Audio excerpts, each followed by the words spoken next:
السلام علیکم دوستو، بزرگوں، کیا حال ہے؟ سلام کے بعد آج میں آپ لوگوں کے سامنے ایک مزدور باپ بیٹے کا قصہ سنا رہا ہوں۔ قصہ نہیں ہے، یہ حقیقت ہے۔ علی ایک مزدور کا بیٹا ہے جو پرائمری اسکول کا اسٹوڈنٹ ہے، قابل اور روزانہ وقت پر سکول جانا، اپنا ہوم ورک کرنا، یہ اس کا معمول ہے۔ آج جب سب بچے چھٹی کر کے گھر جا رہے تھے تو استاد صاحب نے سب بچوں کو مخاطب ہو کر کہا، کل سب نہا دھو کر اپنی یونیفارم پہن کر سکول آنا، سکول کے صاحب آ رہے ہیں جو امتحان لیں گے۔ اگلے دن سارے بچے نہا دھو کر یونیفارم میں سکول آ گئے اور اسی طرح صاحب لوگ جو جن نے امتحان لینا تھا وہ بھی آ گئے۔ سب بچوں کا ٹیسٹ لیا گیا۔ علی نے سب سے زیادہ نمبر لیے۔ استاد صاحب نے اور وہ جو ٹیم آئی تھی انہوں نے علی کی حوصلہ افزائی کی، شاباش دی، اور سب بچے گھر چلے گئے۔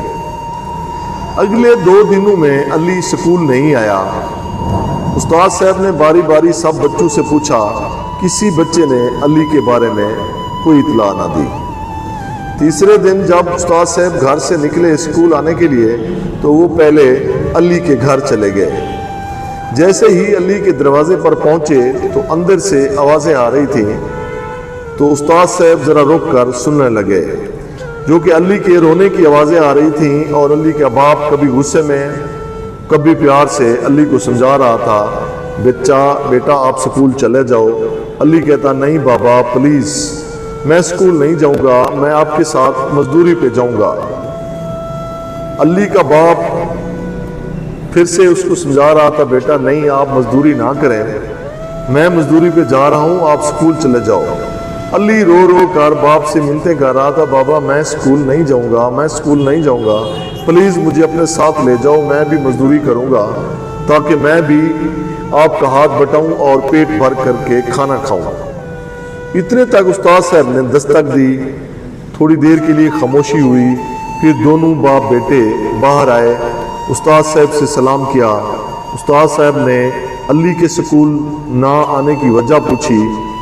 باپ بیٹے دونوں مایوس ہو کر خاموش ہو گئے۔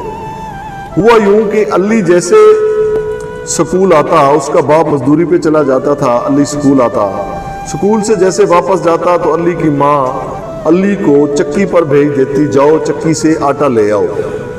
تو پچھلے کئی دنوں سے علی جاتا چکی پر، چکی والا آٹا نہیں دیتا، کہتا بیٹا پہلے پچھلے پیسے دو پھر میں آٹا دوں گا۔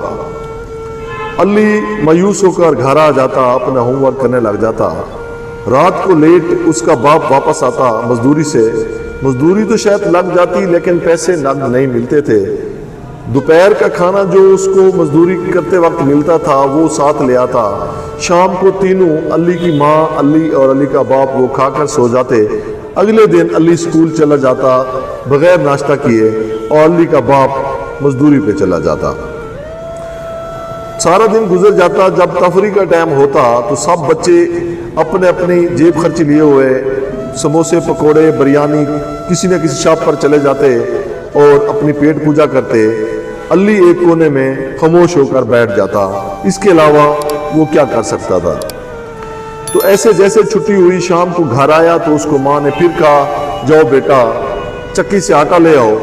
علی چکی پہ آٹا لینے گیا تو استاد چکی والے نے پھر وہی ڈانٹا، پچھلے پیسے دیتے نہیں ہو، روزانہ آٹا لینے آ جاتے ہو، خوب بے عزت کیا۔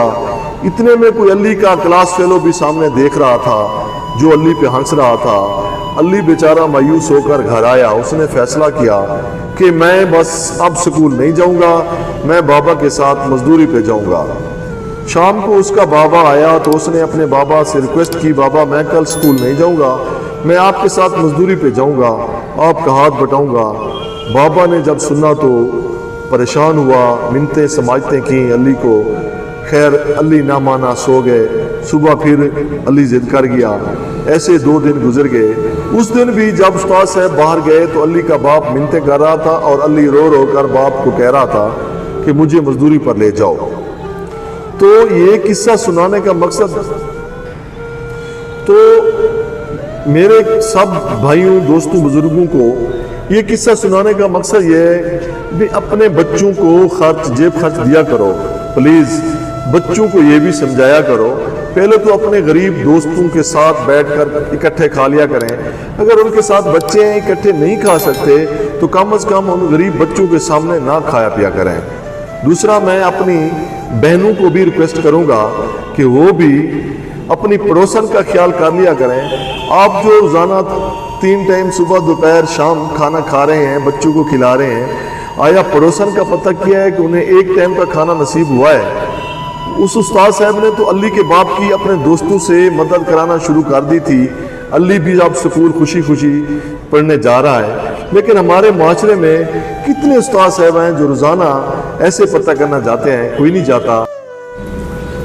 میرا یہ واقعہ سنانے کا مقصد یہ ہے کہ میں اپنے ان دوستوں بھائیوں سے درخواست کرتا ہوں جو صاحب استطاعت ہیں، کہیں اپنے ہمسائیوں کو بھول تو نہیں گئے، کہ ایسا تو نہیں ہوتا کہ آپ کا بچہ لنچ لے کر سکول جاتا ہو اور غریب کا بچہ بغیر ناشتے کے سکول جاتا ہو، اور آپ لوگ 3 ٹائم کا کھانا کھا کر سوتے ہوں، آپ کے ہمسائیوں کے بچے بھوکے سوتے ہوں۔